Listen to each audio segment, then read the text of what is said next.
Assalamualaikum warahmatullahi wabarakatuh. Perkenalkan, nama saya Lailita Nur Karmela, NIM 2024 10 10 10 97 dari kelas Data Mining C. Pada kesempatan kali ini, saya akan menjelaskan hasil dari tugas modul praktikum Data Mining, yaitu Naive Bayes Classification. Nah, pada modul ini terdapat dua tahapan proses, yaitu data preprocessing dan modeling. Yang pertama untuk data preprocessing, untuk soal pertama, load dataset adult.csv dan buang feature yang tidak dibutuhkan serta rapikan dataset. Nah, yang pertama kita import library pandas terlebih dahulu untuk kita gunakan untuk memanipulasi datasetnya. Kemudian kita membuat variabel adult di sini berisi metode untuk membaca file CSV-nya. Lalu di sini berisi path dari file CSV. Setelah itu kita masukkan, kita copy datasetnya, dataset adult, lalu kita masukkan ke variabel df. Setelah itu kita coba print shape-nya dan kita coba lihat data dari 5 baris teratas. Nah, dapat dilihat di sini untuk dataset adult terdapat 48.842 baris dan 15 kolom.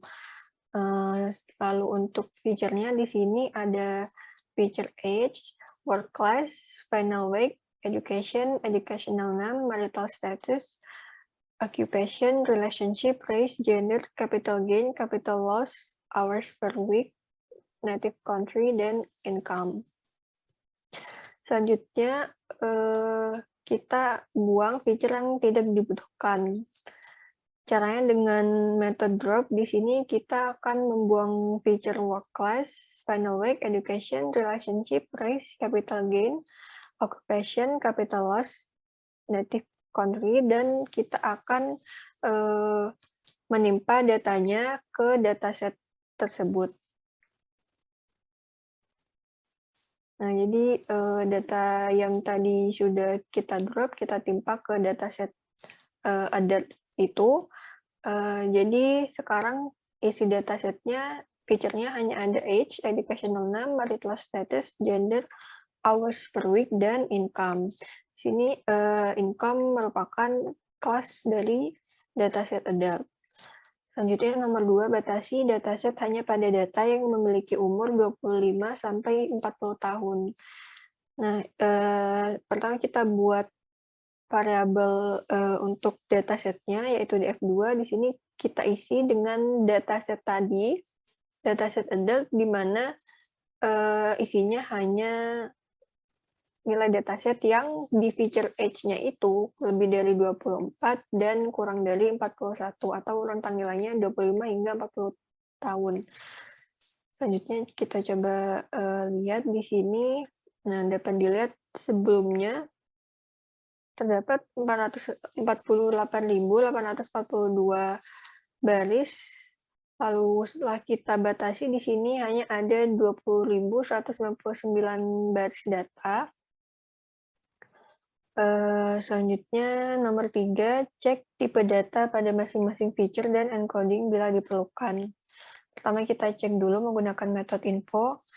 Untuk feature age, di sini tipe datanya integer, educational name tipe data integer, marital status dan gender tipe data objek, hours per week tipe data integer, dan income tipe data objek. Nah, karena di sini tipe datanya berbeda-beda, ya kita ubah dulu. Yang pertama kita masuk, kita copy dataset yang sebelumnya ke dataset ke variabel baru di df3. Selanjutnya kita encoding, kita import label encoder terlebih dahulu dari library scalar. Setelah itu method label encoder kita masukkan ke variabel encode untuk memudahkan penulisannya. Lalu di sini di feature marital status, di sini kita encode, di mana data kita training, lalu kita transform data yang baru, kita transform ke data yang lama. Jadi kita perbarui datanya, begitupun untuk feature yang age, fitur gender, maksud saya, fitur gender dan fitur income di sini. Lalu kita coba tampilkan. Nah, dapat dilihat di sini tipe datanya tuh sudah berubah. Jadi yang pertama di sini kan tadi marital status, gender sama income, tipe datanya objek di sini sudah kita ubah. Selanjutnya cek data null dan data duplicated. Pertama kita cek data null dengan metode isNull, lalu kita jumlah ada berapa data yang nol, dan ternyata di sini tidak ada data nol. Selanjutnya kita cek data duplicated menggunakan metode duplicated di sini. Nah, dapat dilihat terdapat 12.436 data duplicated. Lalu nomor 5, handling miss value dan handling duplicated data jika diperlukan. Nah, karena di sini miss value-nya tidak ada data nol, jadi kita cukup handling data duplicated. Jadi kita gunakan metode drop untuk menghapus data-data yang duplicate, lalu kita timpa yang sudah di drop itu ke dataset yang di DF3 tadi. Selanjutnya kita coba lihat, di sini sudah tidak ada data yang duplicated. Lalu kita coba lihat dimensinya di sini sudah berkurang ya, karena data duplicated-nya sudah kita hapus. Selanjutnya untuk nomor 6, cek data outlier dengan visualisasikan dalam box plot pada masing-masing feature. Pertama, untuk visualisasi kita harus import library Seaborn. Setelah itu, sini kita menggunakan metode box plot untuk masing-masing feature. Yang pertama untuk feature age. Yang berikut tampilan box plot-nya. Di sini tidak ada data outlier. Selanjutnya untuk feature educational 6, di sini terdapat data outlier. Untuk feature age, di sini tidak ada data outlier. Lalu untuk marital status juga tidak ada data outlier. Untuk feature gender tidak ada data outlier. Nah, untuk feature hours per week, di sini berdasarkan box plot-nya terdapat data-data yang outlier.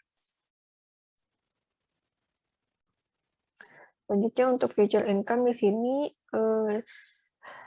terlihat seperti ada data outlier, tapi sebenarnya karena income isi datanya hanya 0 dan 1, jadi sebenarnya ini bukan outlier ya. Nomor 7, handling outlier jika diperlukan. Nah, tadi yang ada data outlier kan untuk feature educational 6 dan hours per week. Pertama kita handling outlier di feature educational 6, di sini yang ada data outlier yaitu di kuartil 1. Jadi untuk rumus IQR-nya kita kurangi Q1 dikurangi Q3. Setelah itu di sini kita untuk feature educational 6 di sini kita masking, di mana educational 6 yang kurang dari hasil perhitungan ini, Q1 ditambah 1,5 dikali IQR itu ditimpa dengan yang baru, nilai yang baru. Setelah itu kita coba tampilkan lagi. Nah, dapat dilihat di sini data outlier-nya sudah tidak ada. Selanjutnya untuk feature hours per week di sini terdapat data outlier di kuartil 1 dan 3. Jadi kita akan melakukan handling berkali-kali. Yang pertama kita handling untuk kuartil 1 di sini dengan rumus yang sama. Nah, setelah itu kita akan handling outlier di kuartil 3. Nah, dapat dilihat di sini data outlier-nya sudah tidak ada, lalu kita handling lagi data outlier yang di kuartil 1. Nah, dapat dilihat di sini sudah tidak ada data outlier di feature hours per week. Selanjutnya nomor 8, normalisasikan data menggunakan normalisasi min-max. Di mana min-max di sini kita normalisasi semua datanya, kita samakan di mana range nilainya itu antara 0 hingga 1.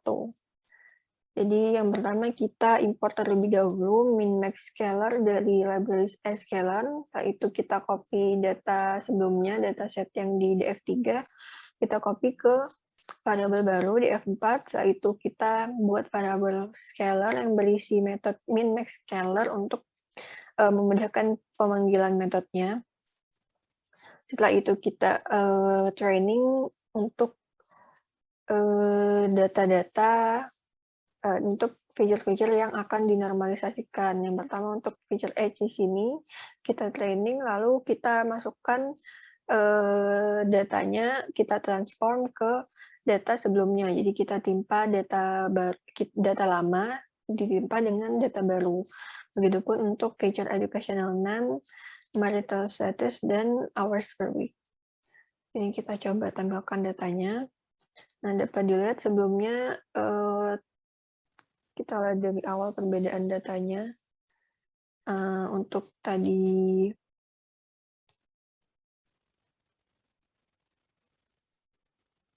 age, educational name, marital status, hours per week. Nah, di sini dapat kita lihat pertama datanya tuh untuk data raw-nya tuh seperti ini. Age-nya berisi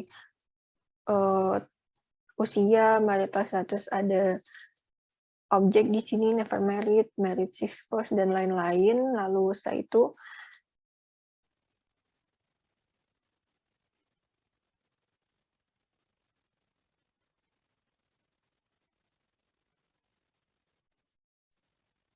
setelah itu yang setelah kita encoding dapat dilihat di sini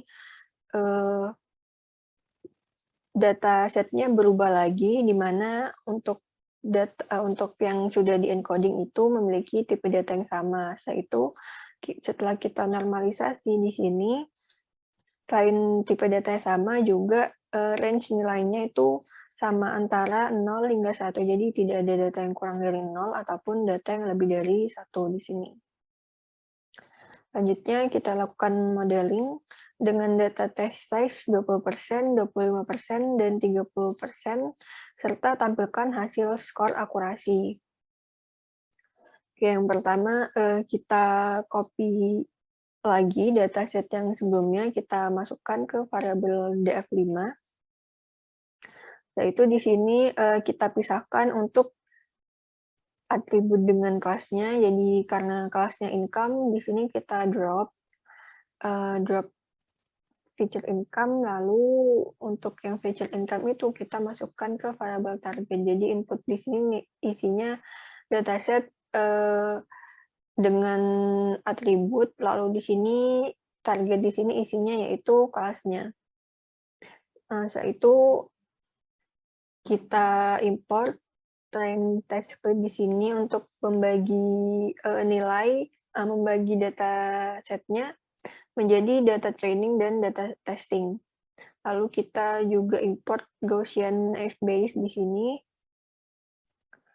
untuk melakukan modeling. Setelah itu di sini kita membuat variabel xtrain, xtest, ytrain, ytest di sini, di mana kita isi dengan di sini x-nya, untuk x-nya berisi input, lalu y-nya berisi target, dan kita gunakan test size-nya 20%. Lalu random state di sini kita tulis 100 agar nanti bentuk datanya tidak berubah.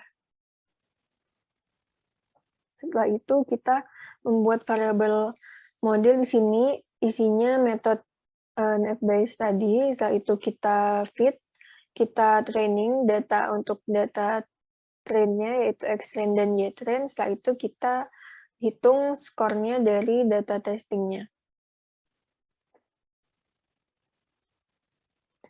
Ya, mohon maaf.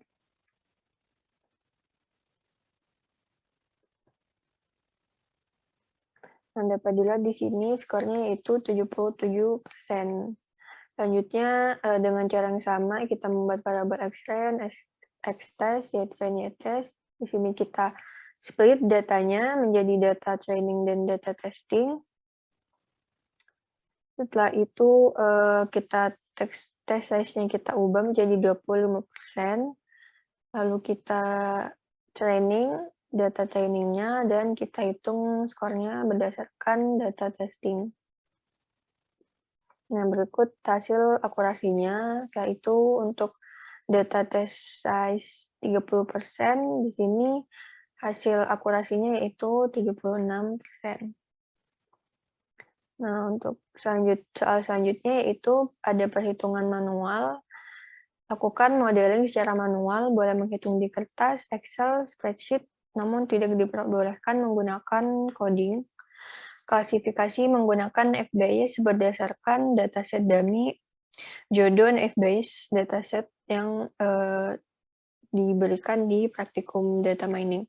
Selanjutnya, tentukan hasil keputusan sesuai pernyataan berikut. Ada 3 pertanyaan, yaitu hasil keputusan menurut jika terdapat data Interpol, tajir, baik, dan jempol, lalu hasil keputusan dari data BAJASI, BAJASI, BAJASI, dan BAJASI, setelah itu hasil keputusan dari data BAJASI, agak tajir, taksik, dan BAJASI.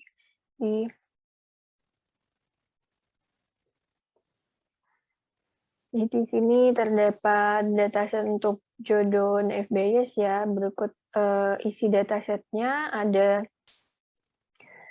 4 atribut dan 1 kelas, yaitu kelas keputusan, dan ada 20 baris data. Nah, selanjutnya di sini pertama saya bagi datanya berdasarkan kelas keputusan, jadi saya satukan yang data dengan kelas gas lamar dan data dengan kelas dipikir dulu. Selanjutnya kita hitung probabilitas prior-nya, yaitu di sini 10/20 atau hasilnya 0,5. Setelah itu kita hitung probabilitas di setiap barisnya. Maksudnya di setiap isi datanya di sini untuk probabilitas kecerdasan yang Pinterpol dalam kelas gas lamar itu ada 9 dari total 10 data, maka probabilitasnya itu 0,9. Selanjutnya untuk kecerdasan BAJASI itu ada 1/10, setelah itu untuk hartanya, untuk yang agak tajir ada 1 dari 10 data, maka probabilitasnya 0,1. Lalu untuk harta yang BAJASI ada 4/10, untuk tajir ada 5/10, dan untuk di atribut perilaku untuk perilaku baik di sini ada 5/10 data atau 0,5, BAJASI ada 3 dari 10 total data, dan taksik ada 2 dari 10. Selanjutnya untuk kesetiaan, untuk yang jempol ada 7/10 dalam kelas keputusan gas lamar. Lalu untuk kesetiaan BAJASI ada 3/10. Begitupun dengan kelas yang dipikir dulu di sini. Kita hitung semua probabilitas dari setiap datanya. Selanjutnya kita lakukan modeling di sini. Saya lakukan modeling dengan berbagai kombinasi feature, ada kombinasi dari 2 feature, 3, dan 4 feature. Di sini yang pertama saya coba kombinasi feature Pinterpol dan feature Pinterpol dan Tajir dari feature kecerdasan dan harta dalam kelas keputusan gas lamar. Di sini kita kalikan probabilitasnya untuk Pinterpol tadi dalam atribut atau feature kecerdasan itu probabilitasnya 0,9. Lalu untuk Tajir di sini ada 0,5 dan kita kali dengan probabilitas prior-nya yaitu 0,5. Selanjutnya kita kali semua probabilitasnya, maka dapat dihasilkan hasil keputusan yaitu 0,225. Selanjutnya kita coba data yang sama yaitu Pinterpol dan Tajir, namun dengan kelas keputusan dipikir dulu.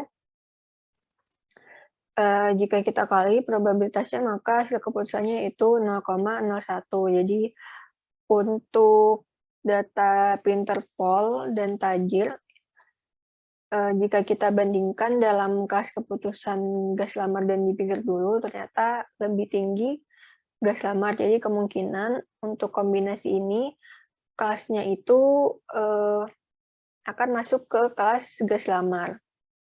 Selanjutnya kombinasi 3 feature yaitu untuk data BAJC dalam feature kecerdasan, data Tajir feature harta, dan BAJC feature perilaku. Lalu di sini untuk keputusan yang gas lamar, di sini kita kali seperti sebelumnya, kita kali setiap probabilitasnya dari setiap data dan dikali probabilitas prior, dihasilkan hasil keputusan sebagai berikut. Lalu kita hitung feature yang sama, namun dalam kelas dipikir dulu. Adapun di sini hasilnya yaitu 0,3036. Jadi dapat dilihat jika dibandingkan, maka kemungkinan kombinasi feature BAJC, Tajir, dan BAJC di sini akan masuk ke kelas keputusan dipikir dulu. Selanjutnya kombinasi 4 feature, kita coba di feature kecerdasan kita ambil yang Pinterpol, feature harta ambil yang agak Tajir, feature perilaku kita ambil yang baik, dan feature kesetiaan kita ambil yang jempol. Selanjutnya kita hitung, kita kalikan setiap probabilitasnya, lalu kita hitung juga dengan feature yang sama, namun pada kelas dipikir dulu, lalu kita kali semuanya.